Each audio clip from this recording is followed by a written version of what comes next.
नमस्कार दोस्तों। आज की कहानी है स्त्री और पुरुष, मुंशी प्रेमचंद द्वारा लिखित। विपिन बाबू के लिए स्त्री ही संसार की सुंदर वस्तु थी। वे कवि थे और उनकी कविता के लिए स्त्रियों के रूप और यौवन की प्रशंसा ही सबसे चित्ताकर्षक विषय था।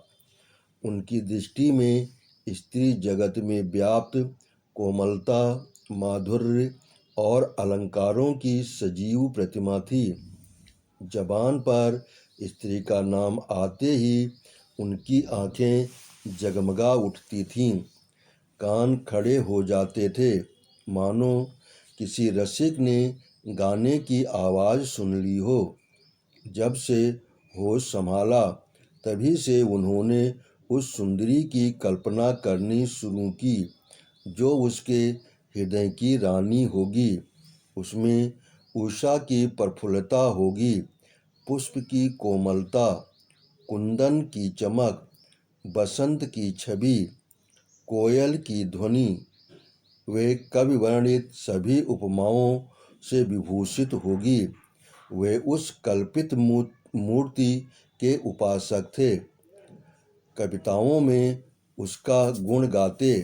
वे दिन भी समीप आ गया था जब उनकी आशाएं हरे भरे पत्तों से लहराएंगी। उनकी मुरादें पूरी ही होंगी। कॉलेज की अंतिम परीक्षा समाप्त हो गई थी और विवाह के संदेशे आने लगे थे। विवाह तय हो गया। विपिन बाबू ने कन्या को देखने का बहुत आग्रह किया, लेकिन जब उसके मामू ने विश्वास दिलाया कि लड़की बहुत ही रूपवती है, मैंने अपनी आँखों से देखा है, तब वे राजी हो गए। धूमधाम से बारात निकली और विवाह का मुहूर्त आया। वधू आभूषणों से सजी हुई मंडप में आई और विपिन को उसके हाथ पांव नजर आए। कितनी सुंदर उंगलियां थीं, मानो दीप शिखाएं हों। अंगों की शोभा कितनी मनोहारिणी थी। विपिन फूले न समाये। दूसरे दिन वधू विदा हुई तो उसके दर्शनों के लिए इतने अधीर हुए कि ज्यों ही रास्ते में कहारों ने पालकी रखकर मुंह हाथ धोना शुरू किया, आप चुपके से वधू के पास जा पहुँचे। वे घूंघट हटाए, पालकी के से सिर निकाले बाहर झांक रही थी। विपिन की निगाह उस पर पड़ी। ये वो परम सुंदरी रमणी न थी जिसकी उन्होंने कल्पना की थी, जिसकी वे वर्षों से कल्पना कर रहे थे। ये एक चौड़े मुंह, चिपटी नाक और फूले हुए गालों वाली कुरूपा स्त्री थी। रंग गोरा था, पर उसमें लाली के बदले सफ़ेदी थी। और फिर रंग कैसा ही सुंदर हो, रूप की कमी नहीं पूरी कर सकता। विपिन का सारा उत्साह ठंडा पड़ गया। हाँ, इसे मेरे ही गले पड़ने था। क्या इसके लिए संसार में और कोई न मिलता था? उन्हें अपने मामू पर क्रोध आया, जिसने वधू की तारीफों के पुल बांध दिए थे। अगर इस वक्त वह मिल जाते तो विपिन उनकी ऐसी खबर लेता कि वो भी याद करते। जब कहारों ने फिर पालकियां उठाईं तो विपिन मन में सोचने लगा, इस स्त्री के साथ कैसे मैं बोलूँगा, कैसे इसके साथ जीवन कटेगा। इसकी ओर तो ताकने ही से घृणा होती है। ऐसी कुरूपा स्त्रियां भी संसार में हैं, इसका मुझे अब तक पता न था।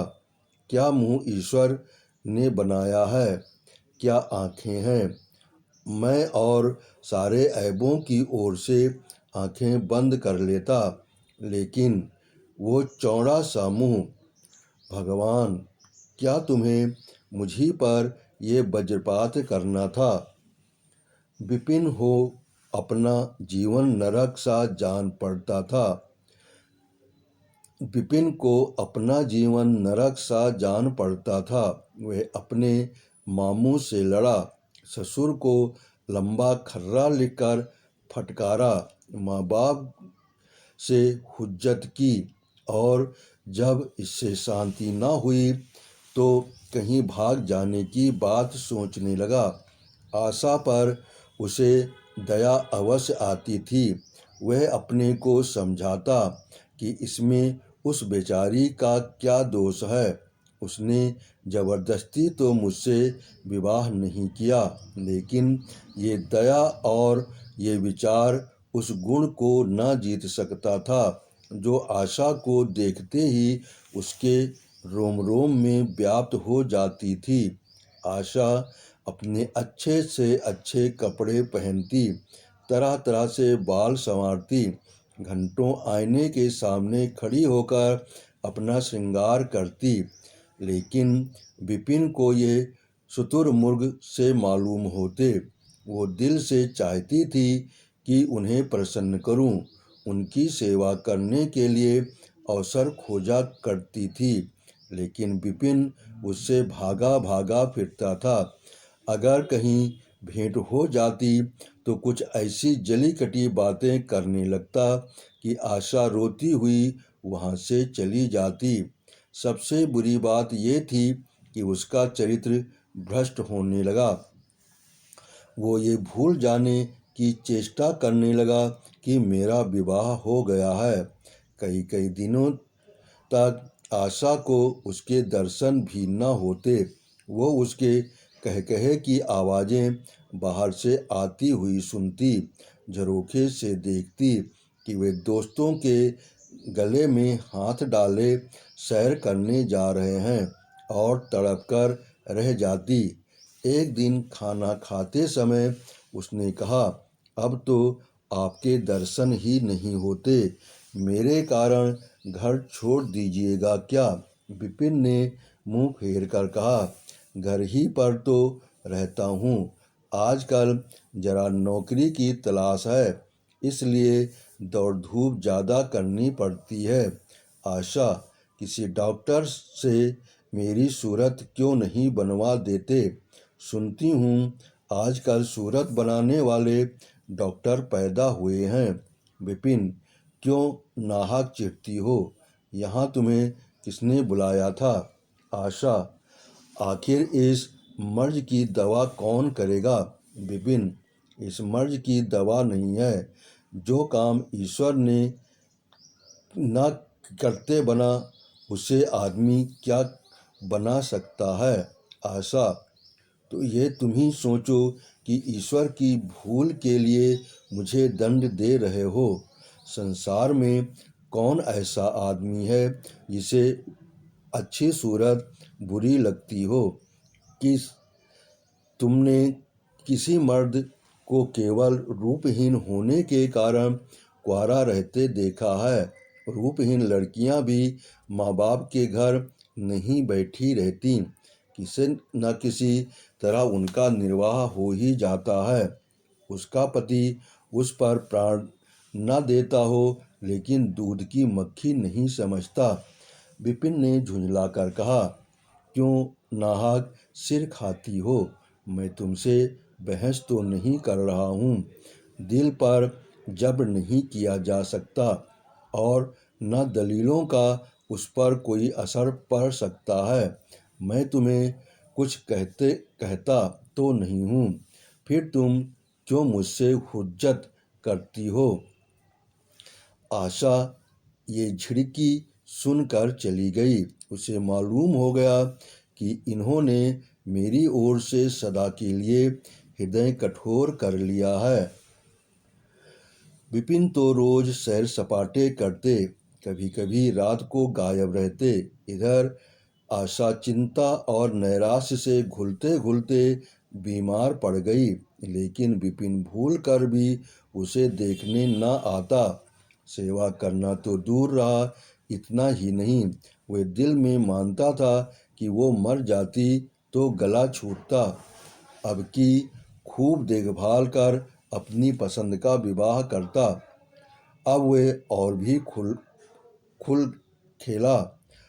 पहले आशा से कुछ दबता था, कम से कम उसे ये धड़का लगा रहता था कि कोई मेरी चाल ढाल पर निगाह रखने वाला भी है। अब वो धड़का छूट गया। कुवासनाओं में ऐसा लिप्त हो गया कि मर्दाने कमरे में ही जमघटे होने लगे।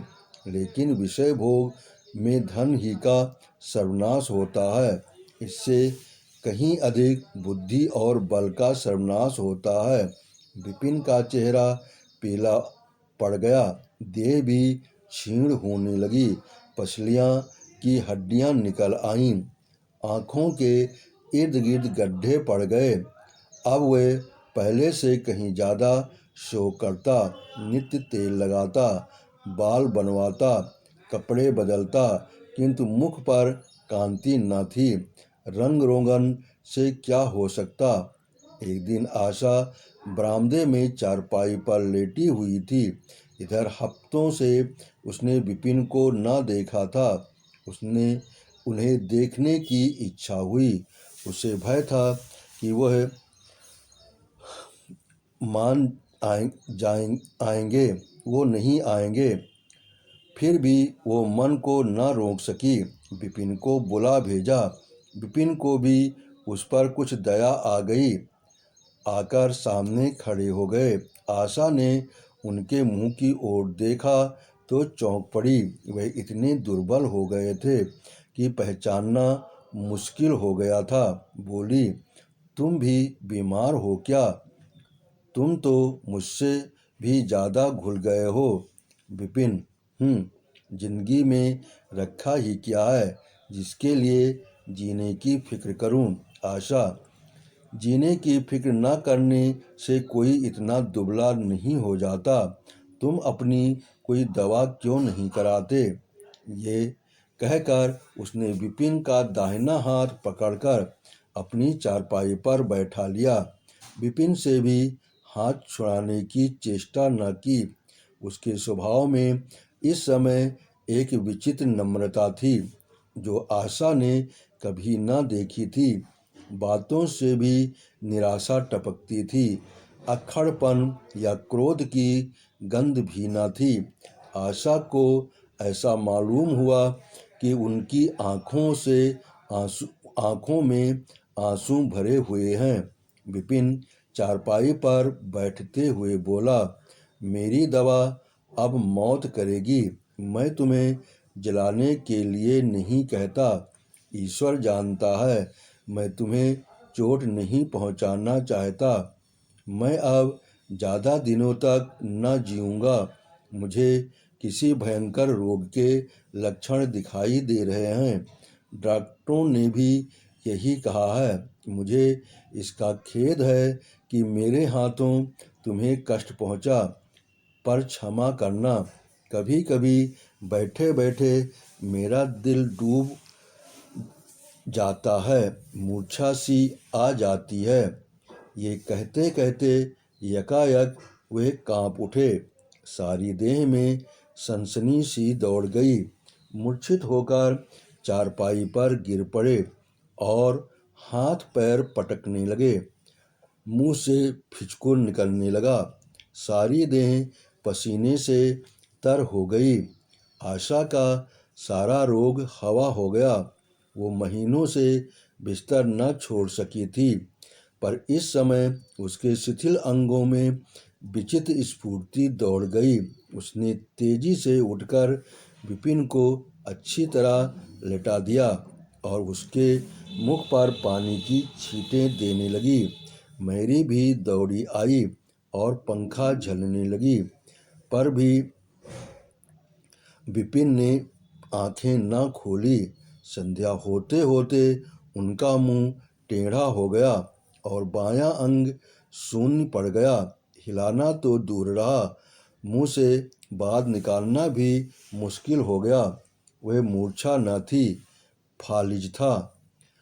फालिज के भयंकर रोग में रोगी की सेवा करना आसान काम नहीं है। उस पर आशा महीनों से बीमार थी, लेकिन उस रोग के सामने वो अपना रोग भूल गई। 15 दिनों तक विपिन की हालत बहुत नाजुक रही। आशा दिन के दिन और रात की रात उनके पास बैठी रहती, उनके लिए पथ्य बनाना, उन्हें गोद में संभाल कर दवा पिलाना, उनके जरा जरा से इशारों को समझना उसी जैसी धैर्यशाली स्त्री का काम था। अपना सिर दर्द से फटा करता, ज्वर से देह तपा करती, पर इसकी उसे जरा भी परवाह न थी। 15 दिनों बाद विपिन की हालत कुछ संभली। उनका दाहिना पैर तो लुंज पड़ गया था, पर तोतली भाषा में कुछ बोलने लगे थे। सबसे बुरी गत उनके सुंदर मुख की हुई थी। वह इतना टेढ़ा हो गया था जैसे कोई रबड़ के खिलौने को खींचकर बढ़ा दे। बैटरी की मदद से जरा देर के लिए बैठे या खड़े तो हो जाते थे, लेकिन चलने फिरने की ताकत न थी। एक दिन लेटे लेटे उन्हें क्या ख्याल आया, आईना उठाकर अपना मुंह देखने लगे। ऐसा कुरूप आदमी उन्होंने कभी न देखा था। आहिस्ता से बोले, आशा, ईश्वर ने मुझे गरूर की सजा दे दी। वास्तव में मुझे ये उसी बुराई का बदला मिला है जो मैंने तुम्हारे साथ की। अब तुम अगर मेरा मुंह देखकर घृणा से मुंह फेर लो तो मुझसे उस दुर्व्यवहार का बदला लो जो मैंने तुम्हारे साथ किए हैं। आशा ने पति की ओर कोमल भाव से देखकर कहा, मैं तो आपको अब भी उसी निगाह से देखती हूँ। मुझे तो आप में कोई अंतर नहीं दिखाई देता। विपिन, वाह, बंदर का सा मुंह हो गया है। तुम कहती हो कि कोई अंतर ही नहीं। मैं तो अब कभी बाहर न निकलूँगा। ईश्वर ने मुझे सचमुच दंड दिया। बहुत यत्न किए गए, पर विपिन का मुंह सीधा न हुआ। मुंह का बायां भाग इतना टेढ़ा हो गया था कि चेहरा देखकर डर मालूम होता था। हाँ, पैरों में इतनी शक्ति आ गई कि अब वो चलने फिरने लगे। आशा ने पति की बीमारी में देवी की मनौती की थी। आज उसी की पूजा का उत्सव था। मोहल्ले की स्त्रियां बनाव श्रृंगार किए जमा थीं। गाना बजाना हो रहा था। एक सहेली ने पूछा, क्यों आशा, अब तो तुम्हें उनका मुंह जरा भी अच्छा न लगता होगा। आशा ने गंभीर होकर कहा, मुझे तो पहले से कहीं मुंह जरा भी अच्छा लगता है। चलो बातें बनाती हो। नहीं बहन, सच कहती हूँ, रूप के बदले मुझे उनकी आत्मा मिल गई, जो रूप से कहीं अधिक बढ़कर है। विपिन कमरे में बैठे हुए थे। कई मित्र जमा थे। ताश हो रहा था। कमरे में एक खिड़की थी जो आंगन में खुलती थी। इस वक्त वो बंद थी। एक मित्र ने उसे चुपके से खोल दिया। एक मित्र ने उसे चुपके से झांक कर विपिन से कहा, आज तो तुम्हारे यहाँ परियों का अच्छा जमघट है। विपिन, बंद कर दो। अजी जरा देखो तो कैसी कैसी सूरतें हैं। तुम्हें इन सबों में कौन सबसे अच्छा मालूम होती हैं। विपिन ने उड़ती हुई नज़रों से देखकर कहा, मुझे तो वही सबसे अच्छी मालूम होती है जो थाल में फूल रख रही है। वाह री, आपकी निगाह क्या सूरत के साथ आपकी निगाह भी बिगड़ गई। मुझे तो वो सबसे बदसूरत मालूम होती है, इसीलिए कि तुम उसकी सूरत को देखते हो और मैं उसकी आत्मा देखता हूँ।